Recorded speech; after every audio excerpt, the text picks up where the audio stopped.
నాకు మంచి సంతానం కలుగుతుంది, ఈ బొమ్మలతో ఆడుకుని నన్ను మురిపిస్తుంది అనుకున్నాను. సీతక్క నా కలలన్నీ ఆవిరి చేసింది.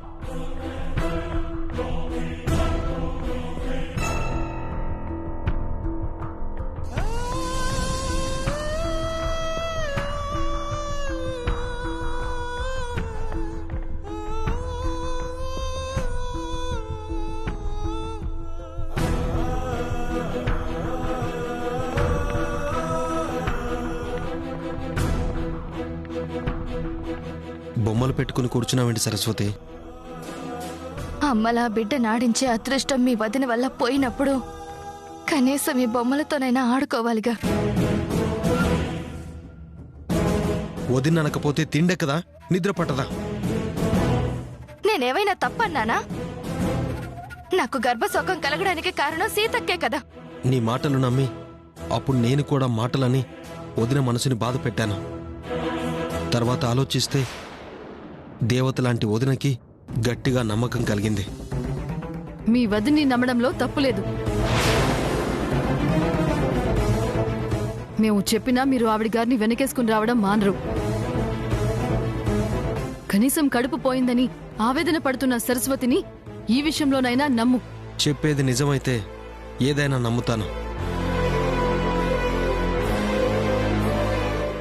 ఏదైనా పద్ధతిగా ఉంటే ఏ విషయంలో అయినా తోడుగా ఉంటాను. కానీ ఏదో ఒకటి వదిన్ని అనాలి అని, మనసు బాధ పెట్టాలని శృతి మించి ప్రవర్తిస్తేనే. ప్రవర్తిస్తే ఏంటి? ప్రవర్తిస్తే ఒకరిని అనవసరంగా అనాల్సిన అవసరం నాకు లేదు. ఉన్నదే అంటున్నాను. అయినా కళ్ళెదురుగా ఆవిడ గారు నా గర్భం విషయంలో తప్పు చేసిందో లేదో పర్యవసానం ఆ పాప ఫలితం కనిపిస్తూనే ఉంది కదా. అంటే నా గర్భం పోవడానికి కారణం ఖచ్చితంగా అక్కే కాబట్టి ఆమె కడుపుతో ఉన్నప్పుడే నాకు పెట్టిన శోకానికి ఇప్పుడు భర్తకి దూరంగా ఉండాల్సి వచ్చింది. సరస్వతి, ఆగు శ్రవణ్.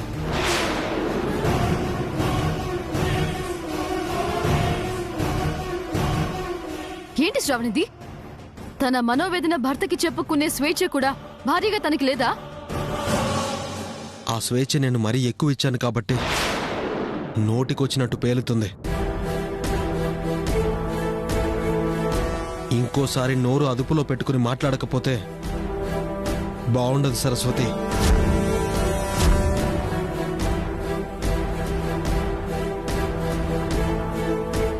చూసావా దాక్షాయిని, మాకు పుట్టాల్సిన బిడ్డ కడుపులోనే పోయినా సీతక్కని ఎలా వెనకేసుకొస్తున్నాడో.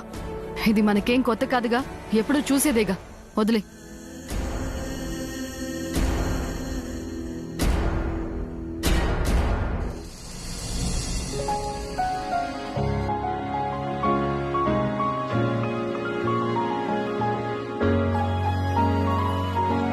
రామరాజు గారు నమస్కారం అండి. నమస్కారం అండి. మీతో కాస్త మాట్లాడాలి. చెప్పండి. నా పేరు వసుంధర. మీ ఆవిడ సీత జాబ్ చేస్తున్న ఆఫీస్ చైర్మన్ శివపార్వతి గారు నాకు బాగా కావాల్సిన వాళ్ళు బాబు. సీత గారు కూడా నాకు బాగా తెలుసండి. మా పిల్లాడు తను టీచర్గా ఉన్నప్పుడు తన దగ్గరే చదువుకున్నాడు బాబు. ఒక విధంగా వాడు చదువుబాటు పట్టి ఒక క్రమశిక్షణ అలవాటు చేసుకున్నాడు అంటే దానికి కారణం సీతగారే. చదువు చెప్పడంతోనే తన పని పూర్తయిందని సీతగారు ఎప్పుడూ అనుకోలేదు. ఎంత స్థాయికి ఎదిగినా ఎలా ఒదిగి ఉండాలో, పెద్దల పట్ల ఎంత వినయంగా ఉండాలో, ముఖ్యంగా ఎన్ని అవాంతరాలొచ్చినా ఏ తప్పు చేయకుండా ఎంత దృఢనిశ్చయంతో ఉండాలో పిల్లలకి నేర్పేవారు. మచ్చలేని చందమామ వంటిది సీతగారి మనస్తత్వం. మీరు కూడా అలాంటివారే అని, మీ ఇద్దరిది అన్యోన్యమైన జంటని నేను చాలాసార్లు విన్నాను. అందుకే మిమ్మల్ని కలవాలని వచ్చాను. నాతో ఏదైనా పనుందా? మీతో, సీతగారితో, ఇద్దరితో పనుంది. మేమొక ట్రస్ట్ నడుపుతున్నాం. దాంతో సామూహిక వివాహాలు చేస్తూ ఉంటాం. ఈసారి 5 జంటలకి పెళ్లిళ్లు చెయ్యాలి అని నిర్ణయించుకున్నాం. ఈ కాలంలో భార్యాభర్తలకి ఆదర్శ జంట అంటే మీరు, సీతగారే. మీరిద్దరూ కలిసొచ్చి మీ ఇద్దరి చేతుల మీదుగా పెళ్లి చేసుకునే జంటలకి తాళి అందించి మేము చేసే సన్మానాన్ని మీరు స్వీకరించాలి. ఊరి పెద్ద మనిషిగా మీరు ఎన్నో జంటల్ని కలిపారు. ఆదర్శ గృహిణిగా సీతగారు చాలా పెళ్లిళ్లకు పెద్దగా ఉన్నారు. మీరిద్దరూ కలిసే సామూహిక వివాహం చేయించాలని మేము అనుకుంటున్నాము. మీరు కాదనకూడదండి. యాక్చువల్గా సీత తన బంధువుల ఇంటికి వెళ్ళింది. రావటానికి కొన్ని రోజులు సమయం పట్టేలా ఉంది. ఈ కార్యక్రమానికి పిలిపించి కావాలంటే మళ్ళీ పంపించండి. లేదు, కార్యక్రమం రోజే మా వెహికల్ ఇచ్చి పంపిస్తాం. మాకే అభ్యంతరమూ లేదు. మీరు కాదనకూడదండి. అది కాదండి. మీరు కాదు అనరన్న ధైర్యంతో మేం ఇన్విటేషన్ కార్డులో మీ పేరు కూడా వేయించాం. వెళ్ళొస్తామండి.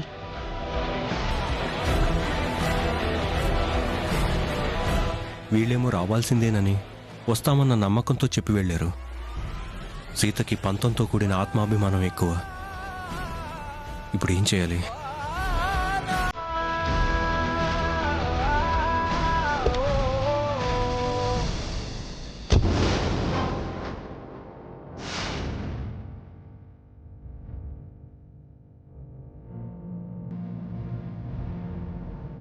Good morning madam.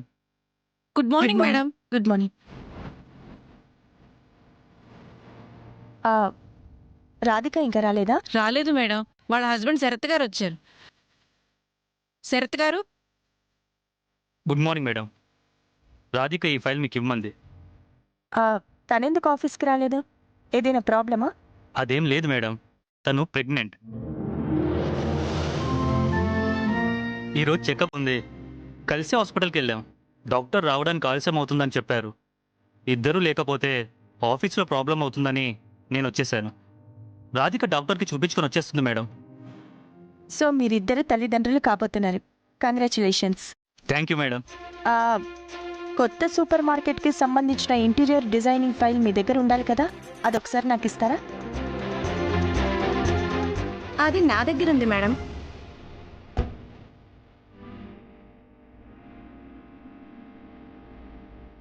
ఈయన ఆఫీస్కి వచ్చే హడావిడిలో ఫైల్ నా దగ్గరే మర్చిపోయారు మేడం.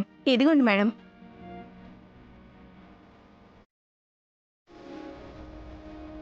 భర్త ఇవ్వాల్సిన ఫైల్ భార్య, భార్య ఇవ్వాల్సిన ఫైల్ భర్త తెచ్చిచ్చి ఒకరి పని ఒకరు షేర్ చేసుకుంటున్నారు. Very good. రాధిక, ఇప్పుడు ఎన్నో నెల?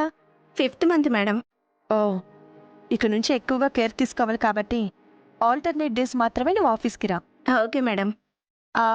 మెటర్నిటీ బోనస్ కింద ఒక 20,000 నీ అకౌంట్లోకి ట్రాన్స్ఫర్ చేయిస్తాను.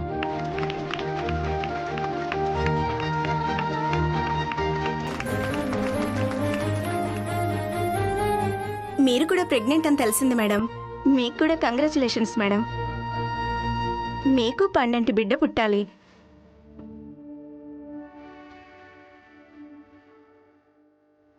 ఓకే, వెళ్ళి వర్క్ చూసుకోండి. Okay madam.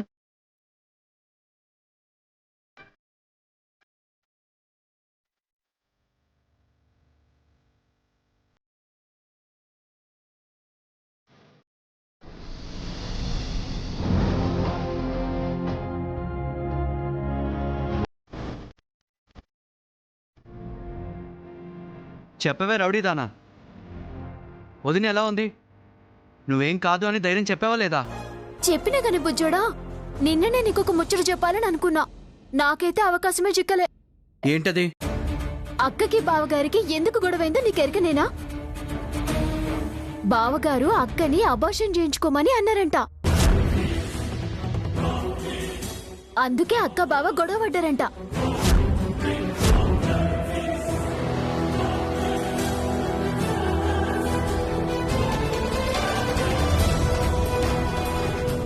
అయినా నేను ఇంత మూర్ఖంగా ఆలోచించానంటే గవన్నీ తర్వాత. తాతయ్యకి గుండె జబ్బుందని సీతక్క కవర్ చేయనీకి మనిద్దరికి గడబిడైందని చెప్పింది. ఇప్పుడు తాతయ్య నిన్ను నిలదేయనీకి ఆవేశంగా మనింటికే బయలుదేరిండు. ఇప్పుడే బామ్మ నాకు ఫోన్ చేసి చెప్పింది. ఎవ్వరికి అనుమానం రాకుండా నువ్వు కాస్త కవర్ చేయి. మిగిలిన ముచ్చటంతా నేను తర్వాత మాట్లాడతా. సరే సరే, నేను చూసుకుంటా.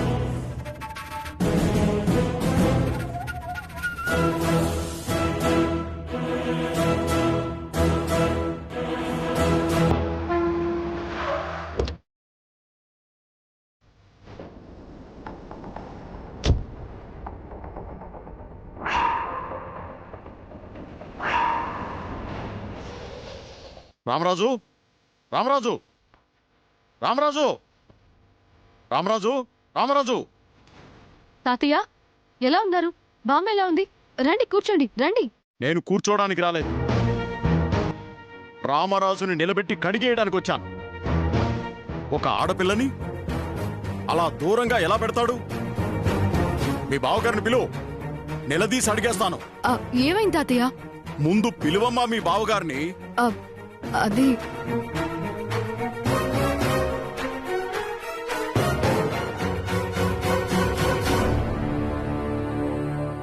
నమస్కారం తాతయ్య. ఈ మస్కాలకేం తక్కువ లేదు. పెద్ద మనిషివి, నువ్విలా చేయొచ్చా? ఊరి పెద్దగా ఎన్నో తీర్పులు చెప్పావు, మొగుడు పెళ్ళాల తగువులు సరిది చెప్పావు. అలాంటప్పుడు మీ ఇంట్లోనే ఒక ఆడపిల్లని, ఈ ఇంటి కోడలిని దూరం పెట్టడం భావ్యమేనా? అది ఎంతవరకు సమంజసం? ఒక భర్త భార్యని దూరం పెడితే ఆ ఆడదాని మనసు ఎంత ఆవేదన పడుతుందో నీకు తెలీదా?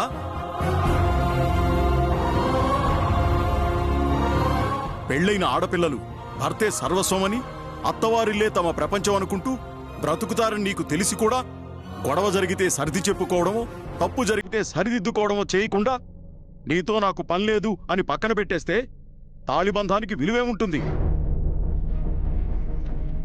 నేను నీతో మాట్లాడుతుంటే మౌనంగా ఉంటావేంటి రామరాజు? సమాధానం చెప్పు. అది తాతయ్య. నువ్వు ఆగు. నాని, నాని,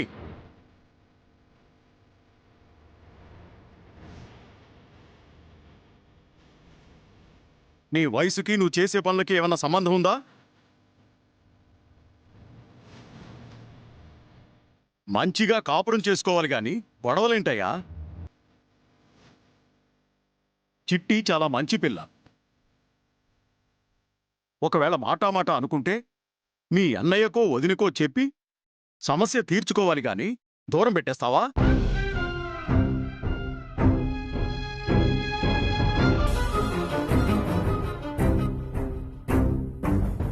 చిట్టి మా ఇంట్లోనే ఉంది. జరిగింది మాకు చెప్పుకొని చాలా బాధపడింది. మర్యాదగా వచ్చి తనకి క్షమాపణ చెప్పి నీ వెంట తెచ్చుకో. తను నా మాట వింటానంటేనే తెచ్చుకుంటాను, లేదంటే లేదు. నీకు మరీ ఇంత మూర్ఖత్వం పనికిరాదు.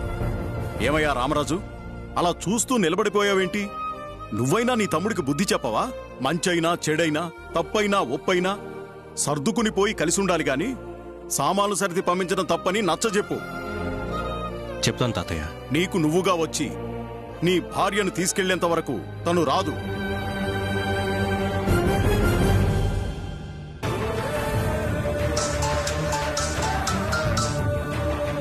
చెప్పండి తాతయ్య.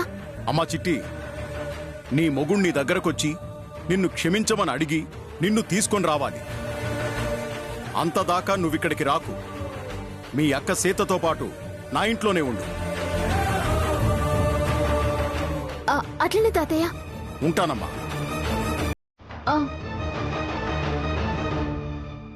తొందరగా ఈ సమస్య పరిష్కారం అయితే మంచిది. తాతయ్య ఒక్క నిమిషం, కొంచెం కాఫీ అయినా తాగి వెళ్ళండి. ఒక్క నిమిషం.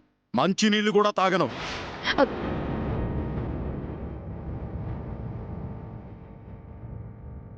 నాని ఒక్క నిమిషం. నీకు చిట్టికి ఎప్పుడు గొడవైంది? ఎప్పుడో అయిందిలే వదినా.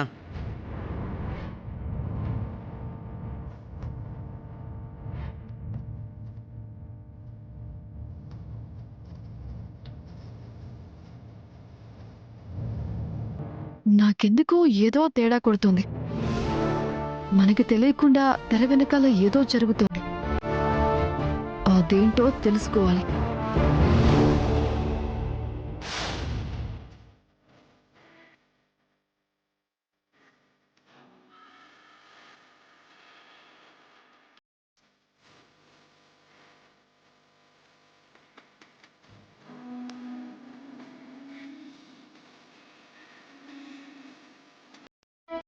ఈ జ్యూస్ తాగు రాధిక. జ్యూసా? వద్దండి. అదేంటి, బేబీ ఉందిగా కడుపులో, తాగు. తీసుకో.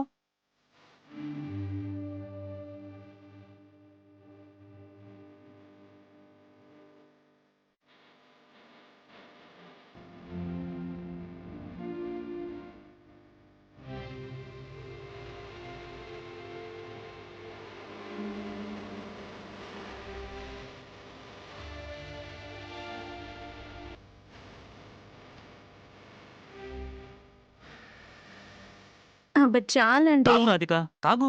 తీసుకో, తాగు. ఉమ్,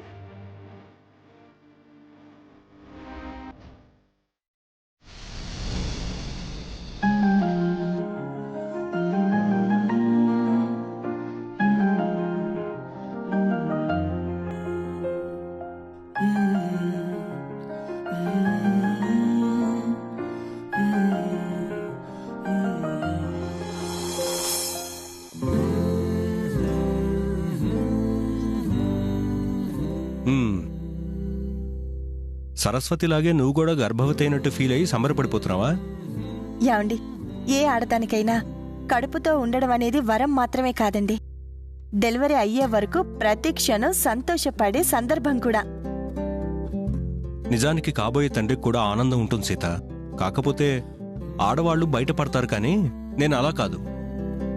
నువ్వు ప్రెగ్నెంట్ అని తెలియగానే చిన్న పిల్లోళ్లాగా కేరింతలు కొట్టి తెగ హంగామా చేసేస్తాను. కేరింతలు కొడుతూ నన్ను క్షణం కూడా వదలకుండా నా కోసం కేర్ తీసుకుంటారు, అది తెలుసు. కానీ పుట్టే బిడ్డకి ఏం పేరు పెడతారు?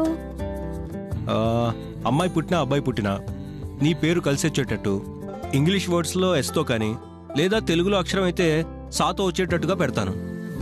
అవునా? ఏది అలా కొన్ని పేర్లు చెప్పండి చూద్దాం. సితారా, సిరి, సీమ, శ్రీహర్ష, శిరీష, శ్రీవిద్య.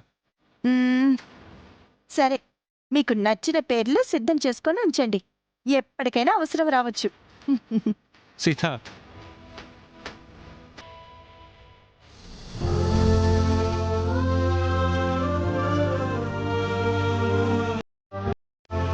మేడం, మేడం, అందరూ మీకోసం కాన్ఫరెన్స్ హాల్లో వెయిట్ చేస్తున్నారు. రండి మేడం. నేను వస్తాను, నువ్వు పద.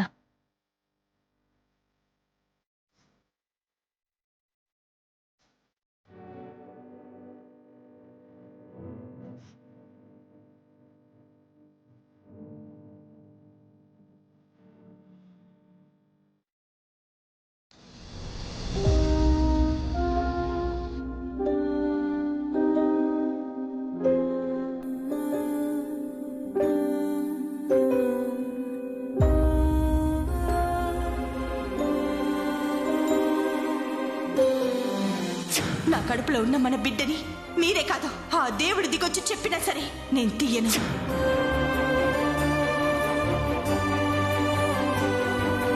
నువ్వు అబార్షన్ చేయించుకుంటేనే తప్ప నేను ఇక్కడ కానీ ఈ జీవితంలో నీతో కానీ ఉండను. అయితే ఇప్పుడే వెళ్ళిపోండి.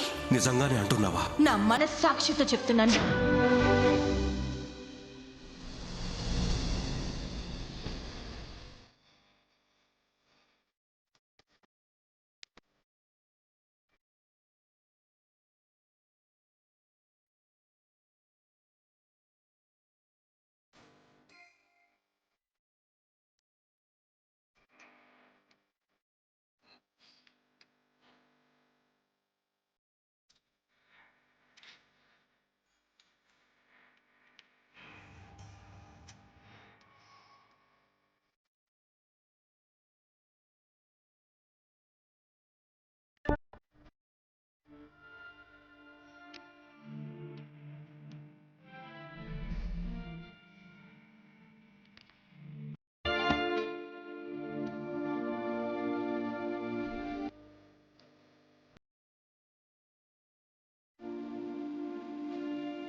ఏంటి సీత, హాల్లో ఉన్న ఫోటో తీసుకొచ్చి మన రూమ్లో పెట్టావేంటి?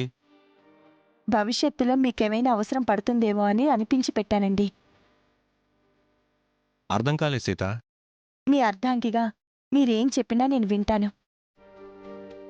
నాలో సగ భాగాన్ని, నా అభిప్రాయాన్ని మీరు గౌరవిస్తారు.